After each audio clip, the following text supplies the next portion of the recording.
Então, graças e paz a todos, sejam bem-vindos. Estamos estudando o livro A Cruz e Sua Sombra, já falamos de Cristo, que Cristo é a luz nas trevas, falamos também do tabernáculo, a história do santuário, e hoje vamos falar do capítulo 4 e 5, que tem como tema a arca e o candelabro de ouro. Tá? E conosco está a nossa querida irmã Adriana Freire, que vai explicar para a gente sobre esse assunto aí.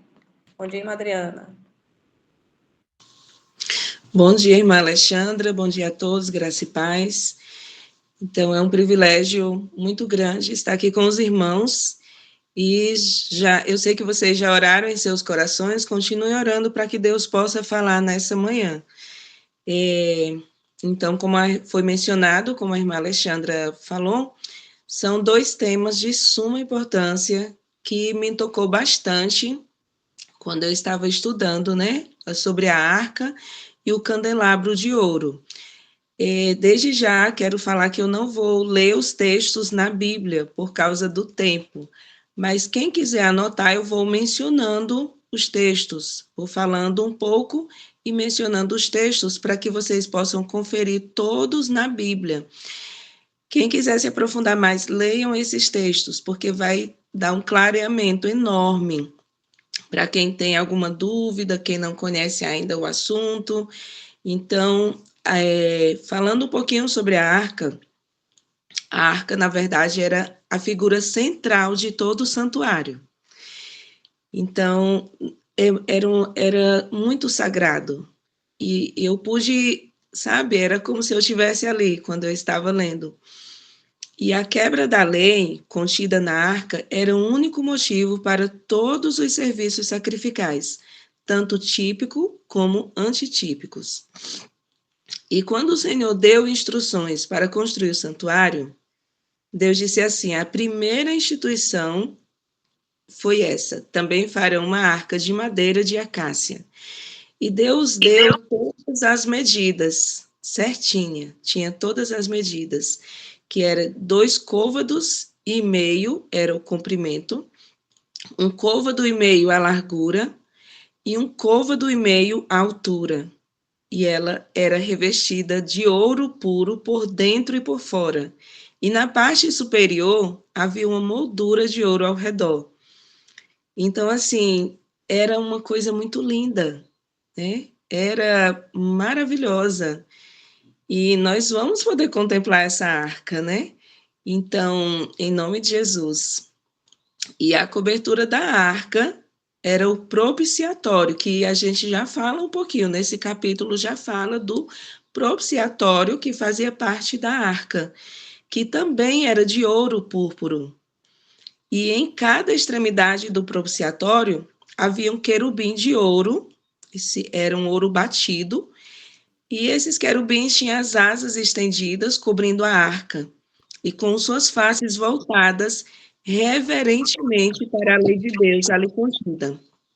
Então, esses anjos que ficam ali no propiciatório, veja que eles estão com as faces, né, voltadas para a lei, mostrando a reverência que tem realmente, assim, que nós temos que ter com a lei de Deus. E a grande consolação no fato de que o próprio Senhor cobriu a lei quebrantada com o propiciatório, ou trono de graça. Então, assim, Deus, ele estava presente ali no propiciatório. E ele, o próprio Deus, ali mostrava o quanto ele era misericordioso. E ali ele tomou o seu lugar, né, sobre o trono, para que todo pecador se achegasse ali confessando seus pecados. E ele recebia a misericórdia e o perdão de Deus. Então, o propiciatório era com a nuvem de glória, era uma representação visível da presença de Deus ali. E muito, muito bom, né, irmãos? Ver que Deus estendeu a sua graça ali, para que todos pudessem se achegar ali no trono, né? E confessar os seus pecados e pedir perdão a Deus. E ver o quanto Deus quanto Deus era compassivo, clemente, longânimo, grande em misericórdia e fidelidade. Então, dentro da arca ali estava a própria cópia do Senhor, daquela lei santa que foi dada à humanidade lá no princípio, que nós já conhecemos a história. E por que essa lei existiu? Por que foi que Deus criou a lei dos 10 mandamentos? Então, tem um texto na Bíblia que diz: onde não há lei, também não há transgressão. Lá em Romanos fala isso. E eu já quero deixar alguns textos aqui, né, sobre um pouquinho do que foi falado, que é em Êxodo, capítulo 25, versículo 10, Êxodo 34, 5 a 7, Romanos 4, 15 e Romanos 5, 13. Então, se não existisse a lei, não existiria pecado. Os irmãos concordam, né? Porque o pecado não é levado em conta quando não há lei. Se não houvesse a lei de trânsito, os motoristas iam transitar nas ruas, né? Liberalmente, ia passar nos semáforos, não ia ter multa, não ia ter nada, porque não ia ter lei. Então, da mesma forma acontece com a lei dos 10 mandamentos, que está contida dentro da arca. Então, o Senhor, se não existisse lei, Deus nunca poderia ter expulsado nossos primeiros pais do jardim do Éden, né? Por causa de seus pecados, por causa do erro que eles cometeram. Mas Deus estabeleceu a lei ali no jardim do Éden. Então, como Deus proclamou essa lei, né, aos nossos primeiros pais, não está detalhado realmente na Bíblia, mas nós sabemos que Deus estabeleceu ali. E uma das provas é quando Deus falou para não comer, né, daquela árvore ali, que eles poderiam comer de todas, menos uma. Deus estabeleceu ali a lei. Mas lá no céu nós vamos poder conversar face a face com Deus, com Adão e Eva, e vamos saber mais como que Deus, né, realmente conversou com eles, mais detalhado sobre a lei. E ele manteve registro desse evento impressionante, né, para que as gerações vindouras pudessem saber que Deus veio do céu e ele anunciou os 10 mandamentos em voz audível, né, diante de todo Israel. Então, foi Deus que proclamou. E interessante que depois que Deus declarou os 10 mandamentos, lá do alto do Monte Sinai, ele escreveu sobre 2 tábuas de pedra. E ele entregou a Moisés, né? E ele deu a instrução a Moisés: tu as colocarás na arca. Deus falou claramente. E a arca foi colocada no lugar santíssimo do santuário, onde nenhum olho mortal podia contemplá-la. Que a gente vê a santidade que existia na arca. Só o sumo sacerdote poderia ver. Nenhum olho mortal poderia contemplá-lo. E isso o sacerdote poderia ver apenas um dia no ano, quando ele entrava ali para aspergir na frente e em cima do propiciatório o sangue do bode sobre o qual havia caído a sorte pelo Senhor, que ali ele fazia a expiação, né, pela lei quebrantada dentro da arca. Então, também está escrito que o salário do pecado é a morte, né? E a lei quebrantada exige a morte de todo pecador. Por isso que existia, né, esse costume lá uma vez por ano, e no serviço típico, o sangue era aspergido por cima da lei, para mostrar fé no sangue de Cristo, que libertaria os justos das reivindicações ou maldições da lei. Então, era uma libertação, era para mostrar ali uma libertação. E nós estamos aqui numa jornada de libertação. Hoje é o 3º dia. E que Deus abençoe cada um que está aqui, né? E que ainda irão participar dessa jornada, para que haja uma libertação verdadeira na vida de cada um que está aqui clamando por uma libertação. Assim como acontecia naquele dia ali, onde era aspergido o sangue, né? Sobre ali em cima da lei, para realmente mostrar fé no sangue de Cristo e havia uma libertação, então que haja também essa libertação. E assim, o que acontecia? Deus comungava com o seu povo a partir da nuvem de glória que pairava ali por cima do propiciatório.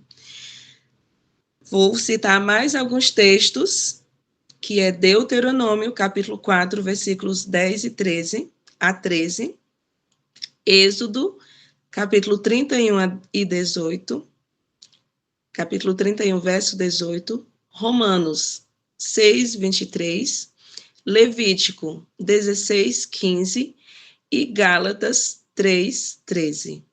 Então, veja que Deus falava ali, né? Então, o propiciatório era também uma parte muito importante ali da arca. E os querubins estavam ali com as asas estendidas, que era uma representação dos querubins cobridores que estão ao redor do trono de Deus. Então, não podia ter governo sem lei, né? A lei tinha que existir. A própria sugestão de um reino está sempre ligada à lei, né? Vê que também, quando vai eleger um presidente, por exemplo, eu lembrei agora, né, que a irmã Alexandra sempre menciona, devemos orar pelas autoridades, né, pelo presidente da nação, do nosso país, de outros países, enfim, porque quando entra um novo presidente, então, muda as leis, existe lei ali. Então, tem o governo celestial e tem uma lei santa, justa e boa. E Deus declara que todos os que com lei pecaram, mediante lei serão julgados. Todos os mandamentos de Deus, irmãos, são justiça. E a base ou fundação do seu trono é justiça e juízo. Deus é justiça, Deus é juízo. Então, nada havia na arca senão as duas tábuas de pedra. E diz, isso que diz o relato divino. É bem interessante essa parte aqui, irmãos, porque os textos conferem realmente que dentro da arca havia apenas as duas tábuas de pedra. A irmã Alexandra leu, né, foi o texto base. Eu vou só mencionar aqui, novamente, 1 Reis, no capítulo 8, versículo 9, que diz: Nada havia na arca senão as duas tábuas de pedra que Moisés ali pusera junto a Horebe, quando o Senhor fez aliança com os filhos de Israel ao saírem da terra do Egito. Então, o vaso, depois os irmãos podem estudar mais esse assunto, não dá para a gente entrar bem profundamente por causa do tempo. E o vaso contendo o maná foi colocado diante do Senhor. E a vara de Arão que floresceu foi posta diante do testemunho. Então, esse é um assunto bem profundo.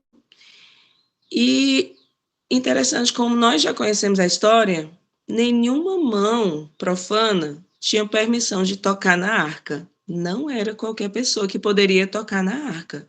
Apenas os levitas foram escolhidos para isso, e os textos também confirmam.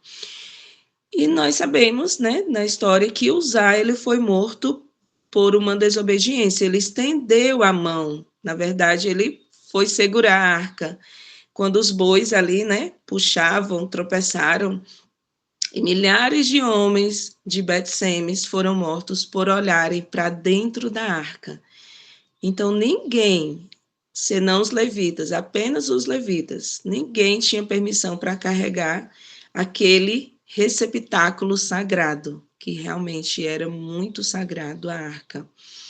E eu vou citar mais alguns textos que está escrito em Êxodo, no capítulo 25, versos 21 e 22, Ezequiel 28, 14 a 16, Romanos 2, 12, Salmos 119 e versos 172, Salmos 97, 2, 1 Reis 8, 9, Números 17, 20, Deuteronômio 10, 1 e 2, 2 Samuel, capítulo 6, versos 6 e 7, 1 Samuel, capítulo 6, verso 19, e Deuteronômio, capítulo 10, verso 8.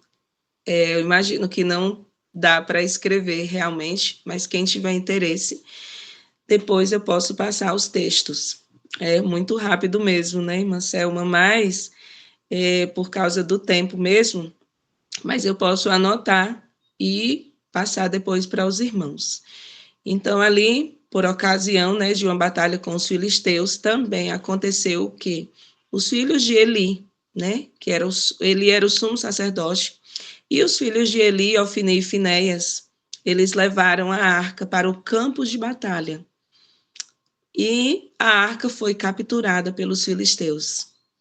Mas olha só o que aconteceu. Deus, ele impressionou os corações ali que pegaram a arca. Ele impressionou para que a arca fosse devolvida a Israel como oferta de ouro pela culpa. Então, também quando o templo de Salomão foi construído, a arca foi colocada no Santo dos Santos, onde permaneceu até que o profeta Jeremias pegou a arca e escondeu numa caverna, né, nas montanhas, antes do cativeiro babilônico, para que não caísse nas mãos dos gentios. Então, era muito cuidado, né, que tinha ali com a arca, porque dentro da arca tinha a lei de Deus. Então, veja quanta consideração tinha, né, as pessoas tinham com a lei de Deus. E hoje, qual a importância que nós estamos dando, né, para a lei de Deus? Então, essa lei, irmãos, ela é o padrão pela qual todos serão julgados. Essa lei, ela condena o pecado. Por quê? O pecado é transgressão da lei, né? Sem lei não há pecado, mas existe uma lei. Então, toda vez que transgride a lei, é cometido o pecado. E essa mesma lei que condena o pecador testemunhará a justiça daqueles que, mediante a fé em Cristo, tentaram caminhar em harmonia com seus preceitos sagrados, buscando humildemente perdão para cada transgressão. Então, ao mesmo tempo que essa lei é justiça, é juízo, ela é misericórdia, ela é perdão. E aqui nós vemos a lei no tipo, né, e no antitípico. Em Êxodo, no capítulo 26, 33, diz que a arca foi colocada no lugar santíssimo. E já em Apocalipse, no capítulo 11, 19, diz que a arca foi vista no santuário. No livro de Êxodo, no capítulo 25, versos 21 e 22, a presença visível de Deus se manifestava acima do propiciatório. E em Êxodo, no capítulo 34, versos 5 a 7, o Senhor proclama o seu nome como misericordioso e compassivo e longânimo. Então, nós vemos que Deus é justiça, mas Deus também é misericórdia. E também é citado nos livros de 1 Samuel, no capítulo 4, versos 3 a 11. Salmos também fala sobre isso, no capítulo 97, 6, e também no capítulo 98, verso 2, em 1 João 3, 4, e também em Romanos, no capítulo 3, versículo 21. Então, meus irmãos, aqui a gente vê realmente, assim, o quanto a lei de Deus, ela é santa, ela é justa, ela é boa realmente, e vale a pena conhecer e seguir essa lei. Agora, o candelabro de ouro, que nós podemos entender sobre esse candelabro de ouro? É um assunto também muito importante, irmãos. Eu faço até um apelo para que vocês leiam realmente direitinho, porque a gente menciona aqui, não dá para falar tudo, mas é interessante realmente você ler o capítulo e você ler os textos. Mesmo que você não leia o capítulo, mas você lê os textos, você vai entender tudo direitinho, realmente, porque está escrito na Bíblia. Não são palavras humanas, são palavras inspiradas por Deus. E o candelabro de ouro, com as suas 7 lâmpadas douradas, também muito lindo, né? Estava no lado sul do primeiro compartimento do santuário. E ela também era feita de ouro batido, modelado pelo martelo do artífice. Esse artífice era o próprio Deus, né? Então foi modelada ali, né, pelo martelo. E foram necessários muitos golpes de martelo com firmeza e habilidade para formar aquelas delicadas flores e cálices. Então, tudo foi feito com muito cuidado, com muita delicadeza, né? Prestando atenção em cada detalhe, porque tinha que ficar perfeito. Então, foram necessários realmente muitos golpes, mas o candelabro, ele deveria ser feito conforme o modelo celestial. Não tinha que ter nada mais, nada menos, tinha que ser como modelo, né? Para ensinar também lições divinas à humanidade. Então, nós podemos aprender muito ali com o candelabro de ouro. E João, que foi o discípulo amado, ele teve esse privilégio, ele recebeu a permissão para olhar dentro do primeiro compartimento do santuário no céu. Então, na hora que eu estava lendo esse capítulo, eu fiquei me imaginando, nossa, como eu queria ter esse privilégio de João. Mas, pela graça de Deus, um dia, meus irmãos, nós estaremos lá no céu e nós vamos contemplar também. E João, ele viu ali 7 candelabros de ouro. E ele também contemplou o Salvador no meio dos gloriosos candelabros, dos quais o candelabro terrestre era uma sombra. Então, João, ele pôde contemplar ali o candelabro com as suas 7 lâmpadas e viu o Senhor ali no meio. Então, Jesus, ele explicou para João o significado do que ele tinha visto.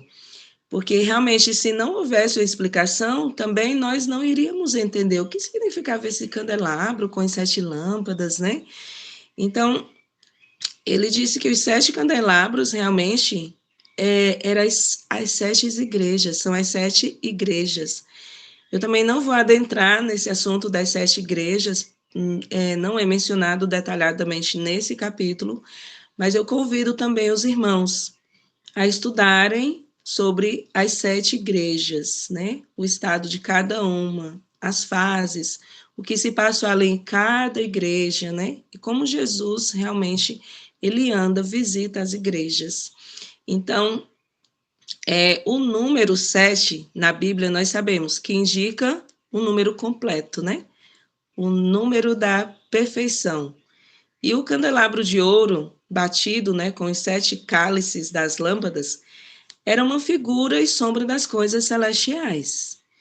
E as hastes, cada uma segurando no alto da lâmpada, representavam a igreja de Deus, né? Então, tem muitos textos que confirmam isso, que realmente, muitas vezes, irmãos, nós que fazemos parte de uma igreja que realmente guarda os mandamentos de Deus e tem a fé de Jesus, e que nós almejamos um dia estar no céu, e nós esperamos que seja muito em breve, porque esse mundo aqui não tem nada de bom para nos oferecer, só desgraças, contendas, angústia, perturbação, mas Deus disse que estaria conosco todos os dias até o confim dos séculos. E nós que fazemos parte desse povo, nós estamos sendo modelados por Deus. Muitas vezes você sentirá o martelo do artífice. E tem textos que falam claramente sobre o que foi mencionado, sobre o candelabro. Em Êxodo fala sobre isso, Apocalipse, Hebreus, Efésios. E então, veja bem, nós somos feituras de Deus, foi Deus que nos criou. E Ele nos criou para contemplarmos as obras do Criador. E Ele nos criou também para que nós fizéssemos boas obras. Então, meus queridos irmãos, nós não devemos estranhar o fogo ardente que surge no nosso meio. Na verdade, esse fogo ardente que surge, ele é destinado para nos provar mesmo, como se alguma coisa extraordinária estivesse acontecendo. Então, toda vez que você passar por um momento difícil, alguma tribulação, alguma angústia, né? Lembre-se que Jesus, ele veio para te libertar de tudo e por isso ele precisa moldar a sua obra. Lembra como é que o oleiro faz o vaso e às vezes ele pega esse vaso e vai moldando ali quando ele está fazendo também o vaso. De repente tem alguma coisa que não ficou perfeita, ele vai lá e começa a moldar o vaso. Então nós devemos realmente nos colocar nas mãos de Deus e dizer: Senhor, eu sou apenas um vaso. Me usa, me molda para a tua causa. Então, toda vez que surgir esses momentos onde você até pode imaginar, mas será que Deus me abandonou por estar passando por isso? Não, é apenas o mestre artífice moldando para que você se torne parte da grande igreja escrita no céu. Para morar com Jesus no céu, nós precisamos ser moldados, transformados à semelhança de Jesus. E me deu muita confiança, muita certeza quando eu estava lendo realmente, porque nós temos essa esperança, essa confiança que nós vamos ser moldados, nós podemos ser moldados, transformados. Basta contemplar a Jesus, porque pelo contemplar nós seremos transformados. Então, não perca nenhum dia dessa jornada, porque essa jornada nasceu no coração de Deus e usou a irmã Alexandra para que todos nós pudéssemos ser libertos, moldados. E o candelabro, como já foi mencionado, tinha ali, no tipo, né, tinha 7 lâmpadas. E o discípulo amado, João, ele também teve uma visão das lâmpadas celestiais, das quais as terrestres eram modelos. E diante do trono de Deus, no céu, viu as 7 lâmpadas de fogo, que são, na verdade, os 7 Espíritos de Deus, né? Então, a Igreja de Cristo é o candelabro para levar luz no meio da escuridão moral. Então, veja que a Igreja de Deus, né, que nós cremos, que somos nós, a Igreja de Deus, a Igreja que guarda os mandamentos de Deus e tem a fé de Jesus, nós devemos ser luz no mundo. É uma luz apagada? É uma luz que fica embaixo do alqueire, embaixo da mesa? Não. Essa luz, ela deve brilhar, porque está escrito: vós sois a luz do mundo. O próprio Salvador falou isso. Então, o Espírito do Senhor é descrito como os olhos do Senhor que passam por toda a terra para mostrar-lhe forte para com aqueles cujo coração é totalmente de Deus. Então, tem pessoas ansiando, clamando, passando por angústia. Será que eu estou fazendo o que é correto? Clamando realmente para agradar o Senhor? Então, Deus está ali no meio, né, do seu povo, dando força, coragem. Prossiga, filho. Continua, filha. Eu estou aqui com você. E para nos fortalecer, né, para nos mostrar forte. E a nossa luz nunca vai se apagar se nós nos apegarmos a Jesus. Então, se sua vida está confortável, não está acontecendo nada assim diferente, está tudo muito bem, vamos analisar, porque a vida do cristão é uma vida maravilhosa, porque nós temos Jesus ao nosso lado. E Deus disse: olha, Deus não prometeu que nós não passaríamos por dificuldades. Ele prometeu que no vale da sombra da morte ele estaria conosco todos os dias, até a consumação dos séculos. Então, quando vem as provas, só pense assim: é Deus que está me moldando. As provas são obreiras de Deus. E as lâmpadas ali no santuário terrestre, elas deveriam permanecer continuamente acesas. E assim como aquelas lâmpadas, elas precisavam estar continuamente acesas, assim o cristão também deve sempre deixar o Espírito de Deus governar a sua vida e assim compartilhar a sua luz. Nós conhecemos essa luz, vai ficar só para nós? Nós vamos ser tão egoístas assim? Devemos ser libertos, então, desse egoísmo, né? De querer só para nós. Não, essa mensagem deve ser proclamada. Ela deve ser passada para outras gerações que estão aí por vir. Essa nova geração, muitas crianças, jovens, não conhecem sobre o amor de Deus, não sabem verdadeiramente o quanto Deus é amor, o quanto Deus tem o melhor para nos oferecer e procuram prazeres nesse mundo. Então, essa luz ela deve ser expandida para que outros recebam.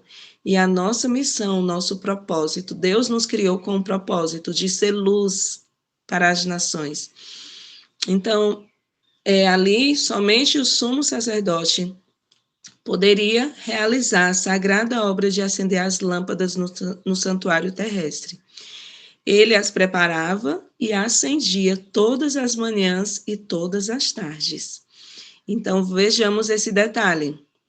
Está escrito também em 1 Pedro, Apocalipse, 2 Crônicas, Levítico, Êxodo.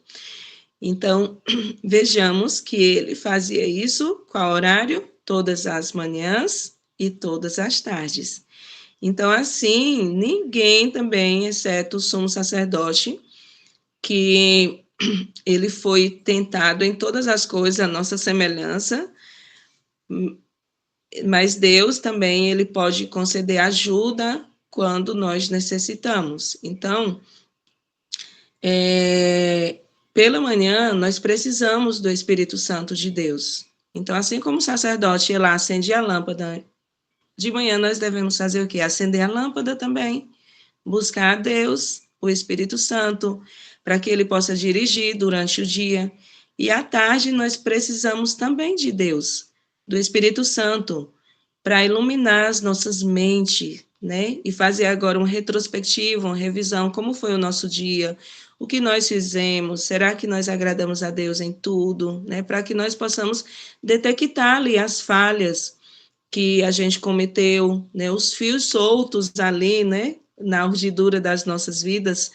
Então, nós precisamos acender as nossas lâmpadas também, de manhã e à tarde, e assim a luz nunca irá se apagar. E a obra de preparar e acender as lâmpadas, ela era ali, como eu mencionei, um belo tipo, né? Com uma lição diária do presente, que foi isso que eu mencionei, né? Que nós devemos acender a luz de manhã e à tarde. Era um elo naquela maravilhosa tríplice cadeia típica, né, de serviço celebrada cada manhã e cada tarde, enquanto toda a multidão do povo permanecia da parte de fora orando. Então, as pessoas ficavam fazendo o quê? Orando. Então, todos nós precisamos fazer essas preces, essas súplicas. E o holocausto no pátio, o incenso e as lâmpadas acesas dentro do santuário eram todos um tipo maravilhoso que nunca perderá sua beleza. Então, nós já estamos partindo da parte final, né? Então, sempre que um indivíduo cumprir no íntimo de sua alma o antitípico do típico holocausto inteiro, isto é, vou explicar em outras palavras, quando a gente se entrega totalmente a Deus, quando a gente coloca, né, nós mesmos sobre o altar de Deus, então, nós vamos ser realmente consumidos, ou seja, vamos ser moldados, transformados, conforme o dirigir de Deus. Porque a nossa vida nós devemos colocar diante de Deus, para que Deus dirija a nossa vida. E esse indivíduo, seja rico ou pobre, preto ou branco, seja ele como for, culto ou ignorante, essa pessoa será coberta com o incenso suave da justiça de Cristo, e seu nome será inscrito na igreja dos primogênitos do céu. Então, olha que maravilha, irmãos. Que grandiosa promessa e que confiança, que alegria nós temos em saber que nós podemos nos achegar, nós podemos nos colocar diante de Deus. E aqui nessa terra, né, amaldiçoada que nós vivemos, né, pelo pecado, amaldiçoada pelo pecado, enquanto vai e vem, né, ele será parte do grande candelabro e da sua vida brilharão os fulgurantes raios do Espírito de Deus. Então, mesmo nesse mundo escuro, a nossa luz pode brilhar. As pessoas podem olhar para nós e ver algo diferente. Tem alguma coisa diferente naquela pessoa ali. Ela é diferente na forma de falar, na forma de agir. Então, eu quero conhecer essa luz também.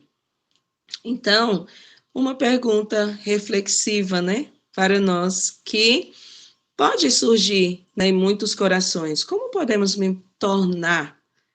Como eu posso me tornar um portador da luz na terra? Então, se há ainda essa pergunta no seu coração, mas Senhor, como eu posso me tornar uma luz? Então, vamos estudar a palavra de Deus, né? Leia os textos que já foram mencionados, eu vou passar depois.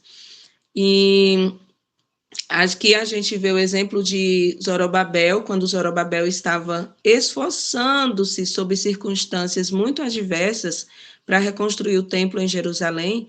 Então, teve ali um momento, as dificuldades pareceram ali como montanhas diante dele. Então, o Senhor enviou seu profeta com uma mensagem para ampará-lo e encorajá-lo. Olha como Deus vê realmente, Deus não está cego para o que acontece. Deus vê tudo o que acontece. E hoje presente na sua vida, na nossa vida, Deus vê.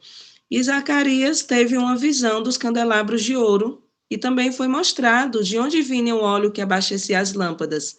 E ele viu ali duas oliveiras, uma no lado direito do cálice e a outra no lado esquerdo, que por meio de tubos dourados mantinha as lâmpadas abastecidas com óleo. Está escrito em Zacarias, no capítulo 4, versos 1 a 14.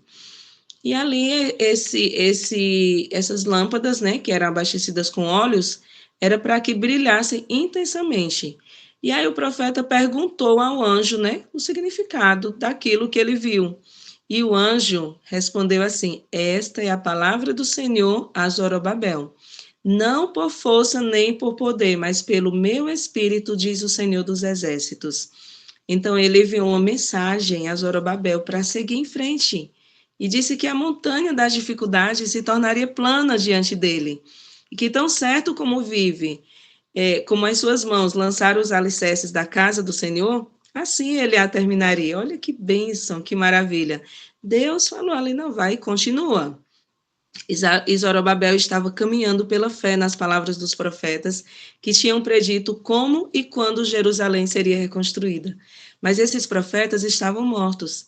E agora ele enfrentava dificuldades que poderiam fazê-lo pensar que nem mesmo os profetas imaginaram que aconteceriam. Então, Deus, que conhece todas as coisas, ele enviou um profeta vivo com uma mensagem de encorajamento para que a luz fosse mantida acesa e capacitar Zorobabel a avançar e completar a obra profetizada pelos profetas mortos. Então, meus irmãos, nós não podemos compreender a palavra do Senhor sem o Espírito Santo iluminar as nossas mentes. Por isso que é sempre pedido aqui, e eu sempre faço um apelo, né, nas igrejas, para que orem pelos mensageiros antes de iniciar a pregação. Porque se o Espírito Santo não usar, e se o ouvinte também não pedir que o Espírito Santo clareie a sua mente, não haverá compreensão da palavra do Senhor. Então, a luz, ela brilha na medida que nós tomamos a palavra e arriscamos nosso tudo sobre ela. Ou seja, você foi escolhido para falar sobre a mensagem, coloque a sua vida nas mãos de Deus. Confesse os seus pecados, peça perdão a Deus e diga, Senhor, me usa, apenas fale. E Deus, ele vai falar. E quando nós entramos em dificuldades ao seguir as instruções dadas pelos profetas, ou seja, quando aquelas pessoas ali, né, entraram em dificuldades, ao seguir as instruções dadas pelos profetas mortos, então o Senhor faz o quê? Envia mensagens de força e encorajamento por meio do profeta vivo. E quem é o nosso profeta vivo? Jesus Cristo. Ele é o profeta dos profetas. E ele nos dá força, nos encoraja para que a gente avance para a vitória. Não retrocedamos. As dificuldades vêm, como já mencionei, para nos fortalecer, nos moldar. Então, meus irmãos, são os ungidos do Senhor que herdarão a terra. E são os dois ungidos, doadores de luz, que assistem junto ao Senhor de toda a terra. É o Espírito Santo de Deus, acompanhando a palavra que foi entregue ao povo, que concederá a luz. Então, tudo que os profetas de Deus revelaram ao homem no passado é luz. Então, nós não podemos duvidar da palavra de Deus. Ah, mas eu acho que... Ah, mas poderia ser assim. Ah, não, eu acho que aqui não é bem assim. Meus irmãos, se por acaso houver algum pensamento assim distorcido da palavra de Deus, devemos orar por libertação, porque tudo foi escrito para conceder a luz. E o que não foi escrito, o que não está revelado, é para a eternidade. Então, tem pessoas que querem falar coisas que não está revelado, não está escrito. Então, vamos nos atentar para isso. Tudo que os profetas de Deus revelaram no passado é luz. E aqueles que observaram estritamente o testemunho de Deus por meio de seus profetas, mesmo que centenas de anos após o testemunho de ter sido apresentado, serão mencionados favoravelmente pelo profeta vivo. Assim como Zacarias falou a Zorobabel. Então, quero deixar aqui textos de Êxodo 40, 24, que ali fala sobre o candelabro de ouro no primeiro compartimento do santuário terrestre. E em Apocalipse, no capítulo 1, versículo 21, versículo 12, fala que João viu os 7 candelabros de ouro no céu. Em Êxodo 25, verso 37, havia 7 lâmpadas no candelabro. Apocalipse, capítulo 4, versos 2 e 5, diz que João viu 7 lâmpadas de fogo diante do trono de Deus no céu. E também em Êxodo 30, 7 e 8, fala que o sumo sacerdote preparava e acendia as lâmpadas no santuário terrestre. Em Apocalipse 1, 12 a 18, diz que João viu Cristo, nosso sumo sacerdote, no meio dos candelabros no céu. Levítico 24, 2, diz que as lâmpadas estavam acesas continuamente, sempre irradiando luz. E João, capítulo 1, verso 9, diz que o Espírito Santo ilumina todo ser humano que vem ao mundo, quer ele o aceite, quer o rejeite. Então, vejamos que tudo está escrito para ser luz. Então, meus irmãos, essa mensagem veio para nos moldar, para nos transformar. É uma mensagem de Deus, é uma mensagem que Deus quer que nós estudemos ela. E vamos orar, clamar pelo Espírito Santo em nossas vidas, pelo poder do alto. Que Deus nos ajude para que realmente nós possamos ser moldados e transformados à semelhança, para que um dia, a semelhança de Jesus, para que um dia nós possamos estar no céu. Com fé em Deus, nós estaremos lá contemplando a beleza, né, da arca, do candelabro de ouro. E esse é o meu desejo e a minha oração nessa manhã, para mim e todos. Amém. Amém. Amém.